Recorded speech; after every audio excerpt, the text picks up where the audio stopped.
Tunapenda kutaarifu umma ya kwamba kampuni ya sukari ya TPC kesho inazindua ujenzi wa mradi mpya, kiwanda cha distillery, kiwanda ambacho kinajengwa hapa TPC ili kuongeza mnyororo wa thamani wa mazao tunayoyalima hapa.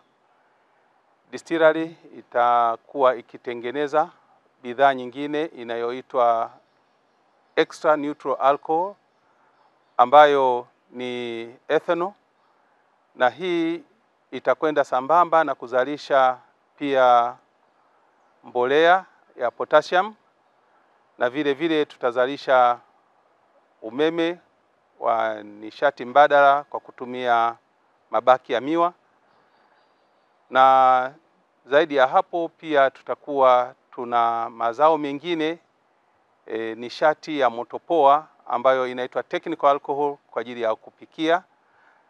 Nishati hii inakwenda kuondoa upishi kwa kutumia kuni na kutumia mkaa. Kwa hiyo mradi huu unaanza kujengwa na unatarajiwa kukamilika ifikapo mwezi Disemba mwaka 2026.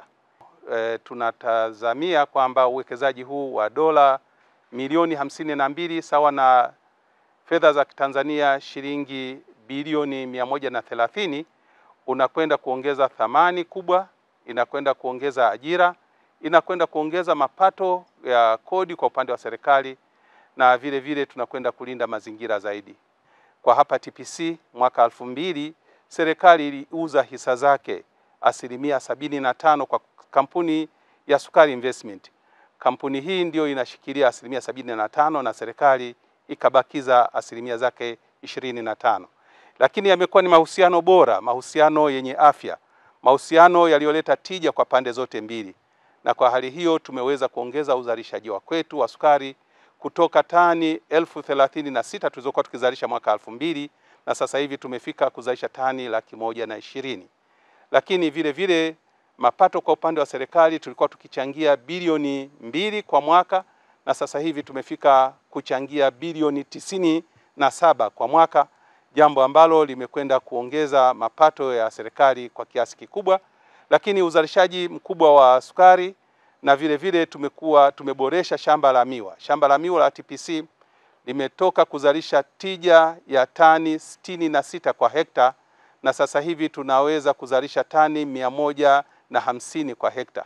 Mpaka kukamilika kwa mradi huu uko uwezekano wa kaajiriwa wafanyakazi mpaka kufikia 1800 kama itakaa hivyo ambavyo inavyokusudiwa.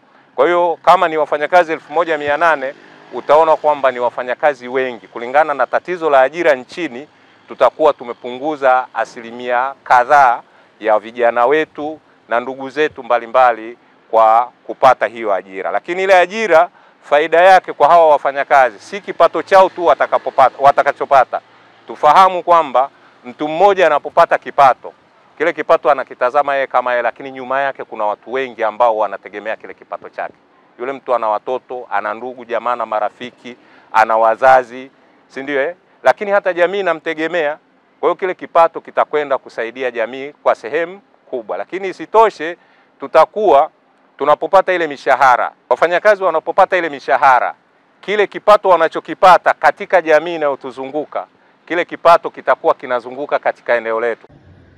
Mimi naitwa Priscus Taribo, ni mbunge mstaafu wa jimbo la Moshi mjini, na ni mdau wa maendeleo wa Moshi mjini na wilaya nzima ya Moshi.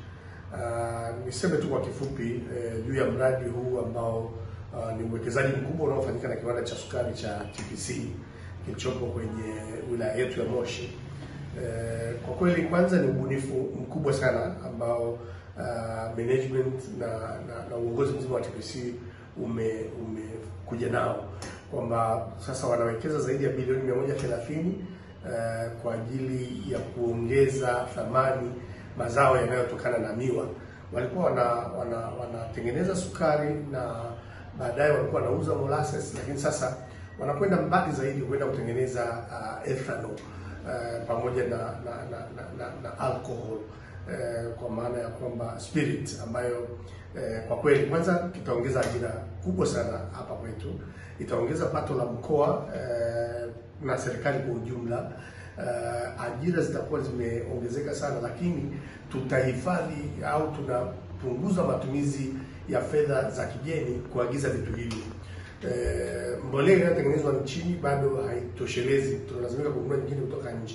Wao watatengeneza mbolea pale, wao watatengeneza spirit pale, ambayo spirit mpaka sasa viwanda vinavyotengeneza vinywaji huku nchini, hasa vinywaji vikali, wanaagiza spirit kutoka Brazil, kutoka South Africa, lakini wao kutengeneza spirit hapa, maana yake tunatunza fedha ya kigeni ambayo ingeenda kutumika kununulia vitu nje na mbolea na nini. Kwa hiyo kwa kweli na manufaa makubwa sana kwa uchumi wa nchi yetu, kwa uchumi wa Moshi na kwa uchumi wa mkoa wa Kilimanjaro. Niwapongeze sana kwa wazo hilo zuri.